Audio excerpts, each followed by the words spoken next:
Bueno, vamos a verlo entonces ahorita en el almuerzo y entremos a la conferencia rápidamente. Nos pidieron el favor de, agradecer inicialmente a la RAPE Región Central por la invitación, a todos los asistentes por permitirnos como movimiento social y ambiental el plantear algunas discusiones frente al tema ambiental y lógicamente frente a cuál debería ser el modelo de desarrollo que hay que implementar en esta región colombiana. De destacar inicialmente que en el tema de páramos, Colombia se destaca a nivel internacional como uno de los territorios con la mayor cantidad de áreas de esos ecosistemas. Ya lo decían anteriormente los expositores, cerca del 50% de los páramos del mundo se encuentran en Colombia. Esto debe resaltar fundamentalmente una alta responsabilidad para la conservación de los mismos. Todos sabemos que en los ecosistemas de páramos, además de esa alta diversidad de especies y de hábitats, estos ecosistemas nos están proporcionando una gran variedad de servicios ecosistémicos que son indispensables para el bienestar de las comunidades y también un soporte para el desarrollo de algunas actividades económicas y productivas del país. En los páramos encontramos gran cantidad de especies de plantas y animales endémicas y cuando comenzamos a analizar el tema, comenzamos a identificar que muchas de ellas se encuentran en peligro crítico. Ya se decía la importancia del páramo como una pieza fundamental, como un ecosistema estratégico en todo lo que hace referencia a la regulación del ciclo hidrológico, del ciclo hídrico, del ciclo del agua y cómo estos ecosistemas a nivel nacional están proporcionando el 70% del agua de consumo doméstico e industrial de los colombianos. La importancia de esos ecosistemas un poco en términos geológicos, del suelo y demás, está en su composición. La característica fundamental de los suelos de páramo es por andisoles, histosoles, que tienen las características de almacenar gran cantidad de agua que en conjunto con variabilidades climáticas y la topografía permiten que exista un flujo continuo de la misma, garantizando que se permanezca esa disponibilidad hídrica en todas las cuencas. A pesar de ello y a pesar de la importancia de esos ecosistemas como oferta de la regulación hídrica, estamos viendo que por décadas estos ecosistemas han tenido una alta ocupación o poblamiento que están emparejados con contaminación ambiental, con pérdida de biodiversidad, etcétera. Aquí tenemos una conclusión de un estudio que hace la Procuraduría General de la Nación en un informe preventivo que fundamentalmente está haciendo referencia a la situación de los páramos en Colombia frente a la actividad antrópica y el cambio climático. ¿Y qué está reportando la Procuraduría? Que las actividades mineras, de agricultura y de ganadería han venido generando históricamente unos problemas muy serios en deforestación, cambio de uso del suelo, pérdida genética, pérdida de especies, contaminación de suelos, agua y aire, y que esto, ¿sí?, debe ser entendido como un problema de seguridad nacional, un poco atendiendo a algunas recomendaciones del IDEAM para el año 2001. En ese sentido estamos un poco tratando de llamar la atención en cómo esas actividades de apertura de la frontera agrícola, de las quemas, de la imposición de cultivos convencionales bajo la lógica de revolución verde, están generando problemas de discontinuidad ambiental, fragmentación de bosques y reemplazo de coberturas como paja y frailejón por pastos y cultivos. Aquí algunas de las actividades productivas que se asientan en los principales páramos del país, fundamentalmente haciendo referencia al cultivo de papa, cebolla larga, arveja y ganadería, que vienen generando unos problemas de pérdida de coberturas vegetales y con ello una afectación directa a todo lo que tiene referencia con el lavado interno de nutrientes y el aumento de niveles de erosión. Una cita de dos investigadores, de dos líderes que han trabajado en el tema del diagnóstico de páramos, que básicamente nos reportan que con ese tipo de intervenciones, de impactos, no se puede llegar jamás a recomponer totalmente las coberturas vegetales preexistentes antes de la existencia de esos sistemas productivos. Y igualmente resaltar que los campesinos saben que las zonas en donde hay mayor productividad para algunos cultivos son las zonas en donde no hay intervención. Un poco están casi que aumentando de manera permanente esa frontera agrícola y con ello afectando todas las actividades y servicios ecosistémicos presentes en estas regiones naturales. A manera de ejemplo, también un poco para resaltar cómo en Colombia se conocen 68 especies de frailejón, las cuales representan 6 de los 8 géneros que comprende la subtribu, y estamos viendo cómo una inmensa cantidad de estos frailejones ya se encuentran en una categoría de amenaza, riesgo crítico o en peligro crítico como tal. Esto tiene que llevarnos un poco a replantear nuestras prácticas productivas sobre estos ecosistemas estratégicos. En el tema de los impactos negativos de la ganadería, tenemos fundamentalmente el pisoteo del ganado que genera una compactación y con ello estamos viendo cómo se afecta la retención, ¿sí?, y la regulación hídrica sobre los suelos del páramo, cómo hay una afectación en la química, física y biología del suelo, y también cómo eso ha venido generando otros problemas ambientales que indiscutiblemente deben abordarse en estos espacios para construir las alternativas, como decía el compañero, el páramo de Sumapaz, porque no son todos los tipos de agricultura, son unos tipos en particular, cuando hacía referencia a la agroindustria o cuando se hacía referencia a otras actividades como la minería, por ejemplo. A manera de síntesis podemos decir que este tipo de actividades van a aumentar la contaminación de suelos, agua, aire, van a generar una invasión biológica sobre estos territorios, van a provocar una pérdida de biodiversidad y con ello se va a generar una disminución de los servicios ecosistémicos de esos territorios. Una imagen que es diagnóstico de la RAPE región central. Aquí están las regiones políticamente administrativas que componen la RAPE, y aquí lo que estamos viendo es, por ejemplo, que del total de 90.000 hectáreas, el 20% para el caso de Bogotá están altamente y medianamente transformadas. Para el caso de Boyacá, un 28% altamente y medianamente transformados, Cundinamarca 26, Meta 4 y Tolima 20. Esto está resaltando las intervenciones más fuertes que se presentan en esos complejos de páramos. Fundamentalmente hacemos referencia al complejo de páramos del altiplano cundiboyacense, donde observamos, por ejemplo, que el 53% de las áreas de estos complejos de páramos está destinada a actividades agrícolas heterogéneas y el resto a área de pastos. El páramo de Guerrero, que es el video que vamos a ver más adelante en el almuerzo, está reportando una intervención del 49% del total del área que compone este ecosistema.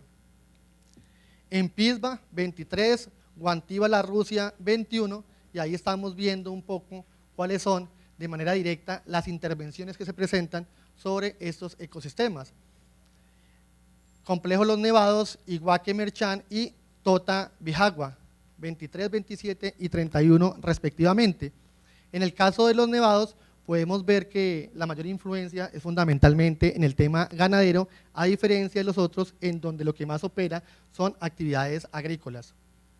Esta es, en cierta medida, la apuesta que está haciendo la RAPE región central, y es la de conservar, restaurar los complejos de páramos existentes en esta importante zona del país. Si esto es, digamos, la apuesta política, académica, social y cultural que nos estamos trazando un poco a partir de estas realidades, de que el 50% de los páramos del mundo se encuentra en Colombia y que ellos están proviendo el 70% del agua, además de incluir el tema del secuestro de carbono. Los páramos casi que tienen 5 veces más capacidad de fijar carbono en comparación con los bosques tropicales, pues esto debería comenzar a generar unos cambios en la política pública para comenzar a garantizar la conservación de los mismos. Y la atención hay que centrarla frente a este tema, que nosotros hemos denominado la imposición de proyectos mineros a cielo abierto que van a cambiar un poco la lógica de conservación de esos ecosistemas estratégicos. No sé, de los que están en el auditorio, ¿cuántos conocen, por ejemplo, en qué consiste la minería a cielo abierto? Y lo que hemos visto nosotros, no sé si podemos levantar la mano, ¿cuántos lo conocen, cuántos no? Bueno, cerca del 10%. Los otros desconocemos, por ejemplo, cuál va a ser la propuesta que el gobierno nacional está imponiendo sobre nuestros territorios. Y cuando hablamos nosotros de minería de oro diseminado, oro invisible, estamos hablando de proyectos mineros distintos a estos que conocemos convencionalmente. En la minería de socavón, el oro que se extrae es un oro macroscópico, varias decenas del mineral por tonelada de roca, y en la minería aluvial lo mismo, son oros visibles al ojo humano. En cambio, cuando hablamos del oro invisible, la minería del oro diseminado, estamos viendo esta realidad paisajística, en donde en promedio estamos hablando de 1 gramo de oro por 1 tonelada de roca. Es decir, en donde existían montañas van a quedar literalmente canteras a cielo abierto que en promedio pueden tener 1 o 2 kilómetros de diámetro por 600, 800 metros de profundidad. La minería a manera de síntesis tiene fundamentalmente 2 etapas, exploración y explotación. ¿Qué viene sucediendo en el Tolima? Un poco haciendo referencia a ecosistemas de alta montaña y a ecosistemas de páramo. Estamos viendo el proyecto, vamos a datar rápidamente, de manera de síntesis, algo que tiene que ser de importancia de todos, que es el proyecto minero de La Colosa. Aquí hay una imagen de lo que han venido implementando, campamentos que pueden albergar fácilmente a 1000 trabajadores, y con estas maquinarias que son conocidas como las plataformas de perforación, que coloquialmente son taladros de gran dimensión, lo que hacen es perforar la roca a 400, 600, 800 metros de profundidad para extraer estos núcleos de roca, que son los que la multinacional va a llevar a sus laboratorios para determinar la cantidad de minerales presentes en el sitio y poder diseñar toda su fase de explotación. Aquí, por ejemplo, estamos viendo que esa plataforma fue perforada a una profundidad de 440.15 metros. Vamos a relatar en qué consistiría la etapa de explotación. Como el oro se encuentra en la roca madre en el subsuelo, lo que hay que hacer inicialmente es tala rasa del bosque, acabar para siempre con toda la flora, fauna y microorganismos asociados a los sitios de explotación. Seguidamente hay que remover el suelo en sus 3 horizontes fundamentales, el A, B y C, porque es en la roca madre donde se encuentra el mineral. Con esta maquinaria lo que se hace es perforar la roca, aplicar los explosivos y después hacer las detonaciones para sacar una roca que va a tener 2 orígenes distintos dependiendo la presencia del mineral. La roca que no contiene oro va a quedar muy cerca del sitio en donde se construye el open pit o la cantera. Aquí está la escombrera, y la roca que contiene el oro la van a transportar hacia unos molinos con el objetivo de pulverizarla y hacer todo el proceso de lixiviación. La lixiviación se puede hacer, digamos, de 2 maneras, construyendo unos pads de lixiviación en donde se hace de manera abierta, la roca pulverizada se deposita sobre estos plásticos y después por la parte superficial lo que se hace es aplicar un riego de grandes cantidades de agua mezclada con cianuro, porque es el cianuro el que atrapa el oro que se va a extraer. Y ese es otro proceso, este fundamentalmente lo aplica la multinacional dueña del proyecto, que es lixiviación en grandes tanques. Para explicar rápidamente qué es la lixiviación, nosotros decimos que lixiviar es como cuando uno hace tinto en una cafetera. Inicialmente tenemos el agua en 3 condiciones: insabora, incolora, inolora, se calienta, se evapora, se condensa, y cuando baja el agua atrapa todos los químicos que le dan sabor, color y olor, y aquí finalmente tenemos el tinto. En la minería sucede algo similar. Tenemos la roca pulverizada y por la parte superior aplicamos el agua mezclada con el cianuro y otros químicos más, y lo que hace esta solución es que cuando entra en contacto con el oro se generan unas reacciones químicas que atrapan el oro y los llevan a unas piscinas de lixiviación. Finalmente, esa solución se lleva a este último proceso que se llama Merrill-Crowe por las personas que lo determinaron, en donde al agua se le quita el oxígeno, se le quitan todos los sólidos en suspensión, se aplica zinc para precipitar y se hace la fundición del oro a más de 1600 grados centígrados. Comencemos ahora rápidamente a evaluar los posibles impactos. Todos sabemos que la actividad minera es una actividad productiva de alto riesgo, ¿sí?, en sus dinámicas. Aquí hay una lista de accidentes que se han venido ocurriendo históricamente que nos demuestran que nadie puede decir técnicamente que no va a ocurrir un accidente en su actividad. Recientemente en Brasil, el 5 de noviembre de este año, se rompieron 2 diques de cola de 2 grandes multinacionales del mundo, de Vale y BH Billington. Todo el material que salió de esos diques de cola llegó 500 kilómetros hacia la parte baja y ya contaminó el océano Atlántico. Cuando alguien le pregunta a un pescador del océano Atlántico a 500 kilómetros de distancia si en algún momento la minería que hacían en esa otra región del país pudiera tener alguna afectación, la respuesta era no, ¿sí? Nadie se iba a imaginar que ese proyecto podía afectar a pobladores que se encontraban a 500 kilómetros de distancia. Hoy en día este accidente es considerado como el peor accidente ambiental de toda la historia de la humanidad. Incluso hay biólogos del territorio brasilero que están comparando el accidente, ¿sí?, con el accidente en Japón de Fukushima, en donde se rompió esa base nuclear.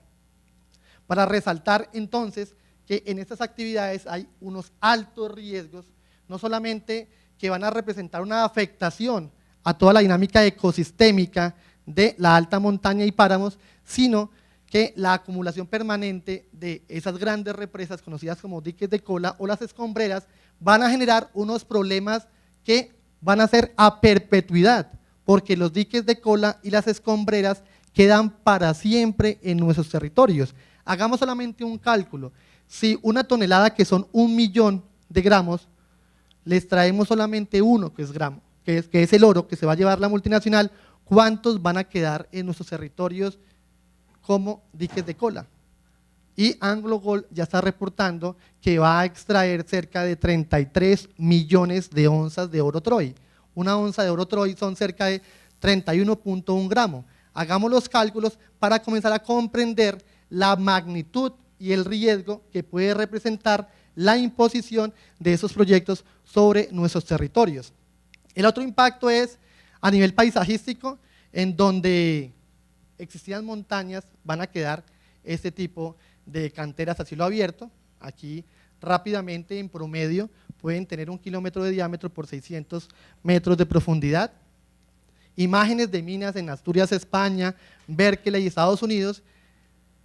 Y aquí podemos un poco detallar, mira, aquí está el open pit, que es el Tajo, y las represas, diques de cola, tranques o zonas de relaves, que es lo que nos va a quedar para siempre en nuestros territorios. Esto fue justamente lo que evitó la Comunidad de Piedras con su histórica consulta popular, que en ese municipio se implementara toda la planta metalúrgica y la instalación de un dique de colas considerado en su momento como uno de los más grandes del mundo. El dato es que la altura del dique podía tener cerca de 250 metros. ¿Cuánto es la altura del edificio Colpatria? Cerca de 196 metros. Es decir, que supera la altura de este edificio. Imágenes de las selvas de Indonesia, Catamarca, Minera Lumbrera en Argentina, La Herradura, México, Escondida y Chuquicamata son proyectos mineros a cielo abierto, pero fundamentalmente para la extracción de cobre. A diferencia del oro, el cobre se extrae no con cianuro, sino con ácido sulfúrico, pero casi que todo el fenómeno, todo el procedimiento es similar. Bingham, Utah, Estados Unidos. El diámetro del cráter es de 6.5 kilómetros. y la profundidad 1.200 metros. Yanacocha, Cajamarca, Perú. Y ese es muy importante porque estamos hablando de un proyecto en Cajamarca, Tolima. Y cuando uno comienza a analizar en qué consiste el proyecto, se da uno cuenta que los argumentos, las prácticas sociales, la forma de trabajo con la comunidad es muy similar a lo que dijeron las multinacionales en el territorio tolimense. Cuando llegó la multinacional en el año de 1992, plantearon que iban a extraer solamente 13 millones de onzas. Al día de hoy en Cajamarca, Perú, han extraído cerca de 30 millones de onzas de oro y han intervenido cerca de 26.000 hectáreas en ecosistemas de alta montaña. Eso sin duda ya al día de hoy ha generado unos impactos muy fuertes.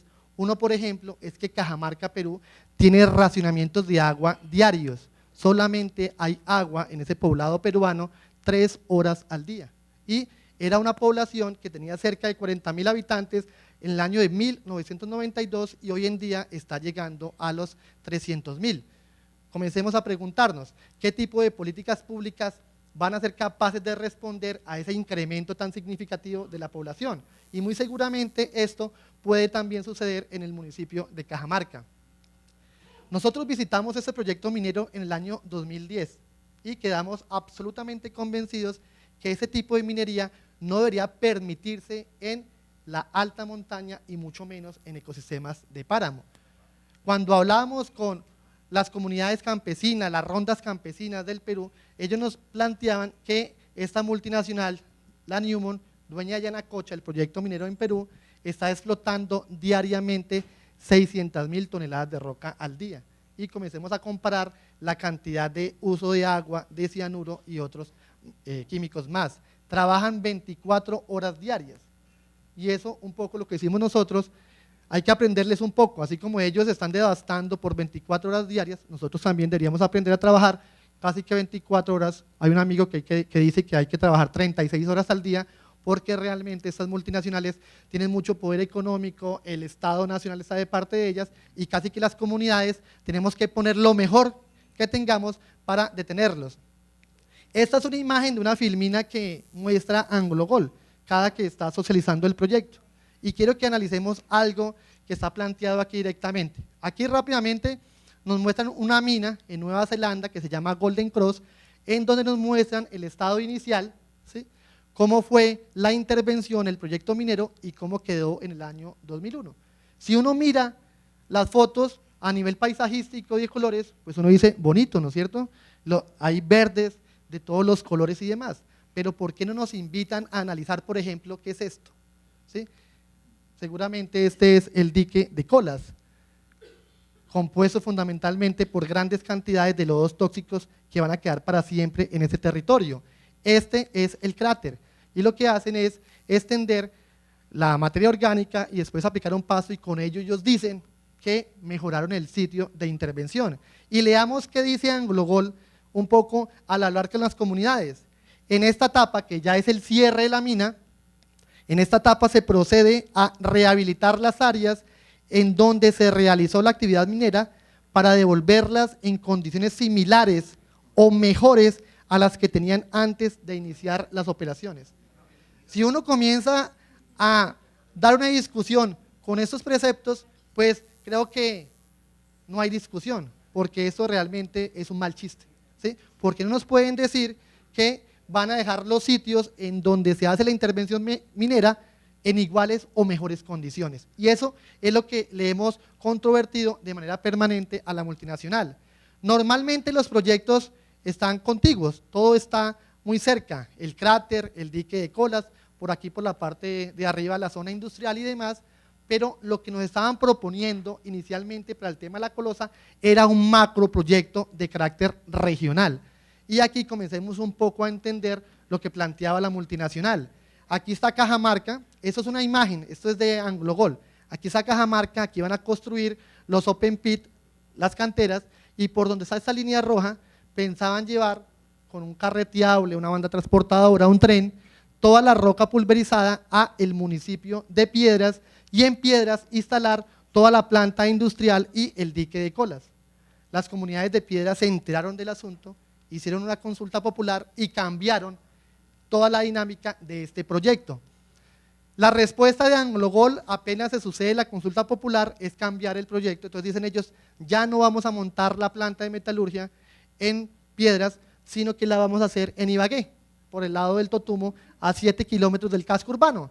Y eso generó inmediatamente también una reacción de rechazo de la comunidad ibaguereña, y la multinacional al día de hoy nos está diciendo que todo el proyecto de la Colosa va a quedar ubicado en el municipio de Cajamarca.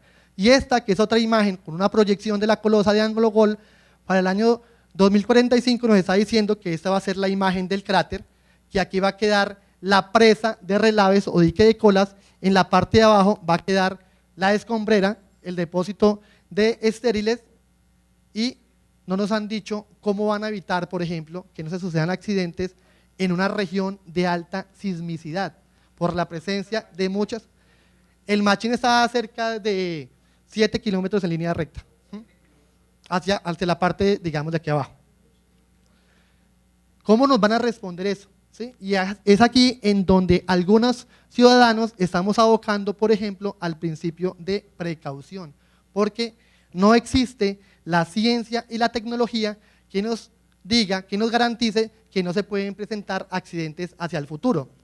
Para terminar, ¿qué estamos diciendo? Un poco a manera de conclusiones, que a la hora de intervenir, de construir una política pública frente a la conservación de los ecosistemas de alta montaña y de páramos, hay que entender que los páramos y que los ecosistemas de alta montaña son una mixtura entre relaciones socioculturales y aspectos biogeofísicos. Es decir, el páramo es un territorio social y culturalmente construido y puede conservarse si comenzamos a trabajar con las comunidades unas prácticas productivas que no lo afecten directamente. Que, por ejemplo, en el tema de la agricultura, podamos transformar todas las prácticas de revolución verde a procesos, como lo decía el compañero, de agroecología, en donde no se usan agrotóxicos, fertilizantes, insecticidas o fungicidas para, digamos, dinamizar su actividad productiva.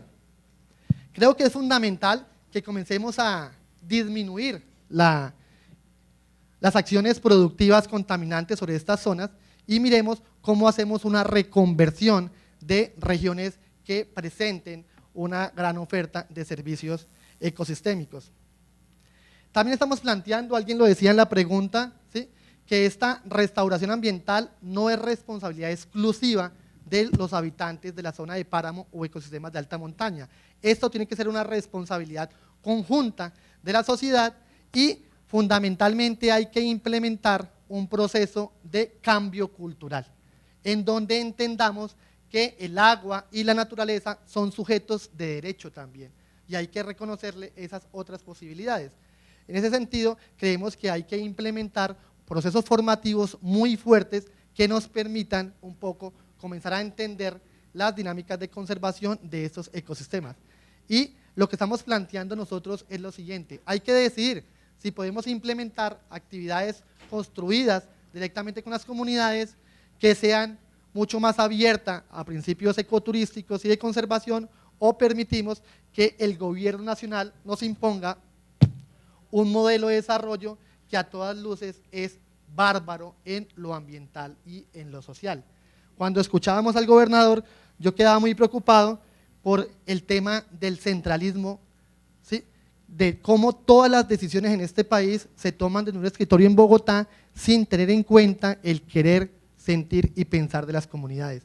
Nosotros estamos reclamando que se profundice la democracia, que así como el gobierno nacional ahorita nos está invitando a un referendo para avalar el proceso de paz, le estamos exigiendo a un plebiscito que respete las consultas populares, porque no tiene sentido que nos inviten a votar por una cosa, pero que desconozcan las consultas populares, en este caso específico la consulta popular del municipio de Piedras, en donde la comunidad de manera masiva le dijo no a la imposición de esos proyectos minero-energéticos. El llamado que queremos hacer es en el sentido entonces de mirar cómo construimos una paz desde los territorios, cómo profundizamos la democracia y en el sentido de lo que planteaba el maestro Gustavo Wilches, cómo ninguna decisión sobre nosotros puede estar sin nosotros. aquí debemos comenzar a fortalecer los ejercicios de participación ciudadana, todos los procesos de reconocimiento de las voces